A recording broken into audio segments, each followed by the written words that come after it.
Mtengeneza maudhui kutoka Tanzania anaitwa Kiredio ambaye anafahamika kwa jina hilo, ambaye kwa sasa yupo nchini Dubai pamoja na mpenzi wake V Dorals, amewahakikishia mashabiki zake kuwa wako salama baada ya taharuki iliyotokea usiku kwa maana ya weekend hii.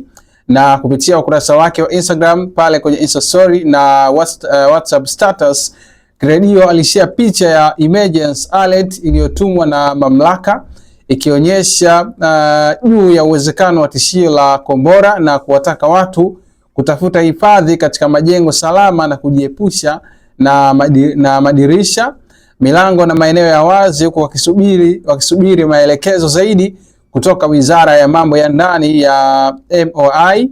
Katika ujumbe wake, Kiredio alielezea kuwa tukio hilo lilitokea usiku, lakini aliamua kushare baada ya hali kutulia na kurejea kuwa shwari, akisema kwamba tuko salama, just pray for us, aliandika Kiredio akiomba maombi kutoka kwa mashabiki na wafuasi wake.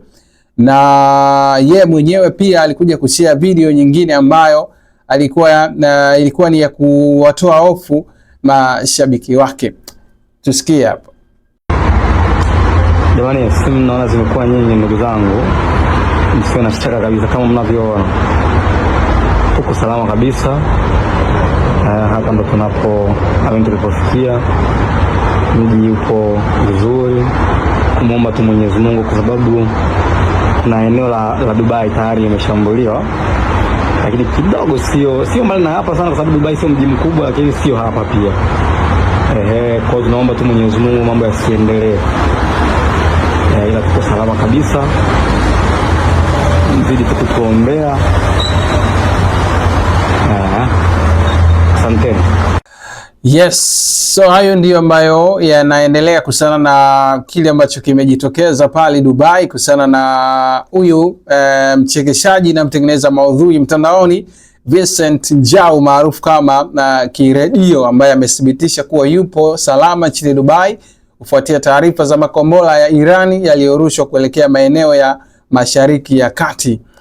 So imekuwa ni taarifa ya kushtua kidogo kwa jinsi ambavyo mambo yanaendelea pale Dubai, lakini unaweza kusema kwa upande wa Kiredio pia yeye yuko salama, lakini miongoni mwa taarifa ambazo zinaeleza ya kwamba hadi sasa mamlaka za Dubai ndani ya United Arab Emirates zimekuwa zikitoa tahadhari na miongozo ya usalama kwa wakazi na wageni kufuatia hali ya taharuki iliyoripotiwa. Na miongoni mwa vitu ambavyo vimeonekana kutokea muda mfupi kuhusiana na kile ambacho kinaendelea ni kwamba mamlaka za Abu Dhabi pamoja na Dubai zimezielekeza hoteli kuongeza muda wa ukaaji kwa wageni wasioweza kusafiri kutokana na hali ya sasa ya kikanda, huku serikali ikitangaza kugharamia gharama zote za malazi.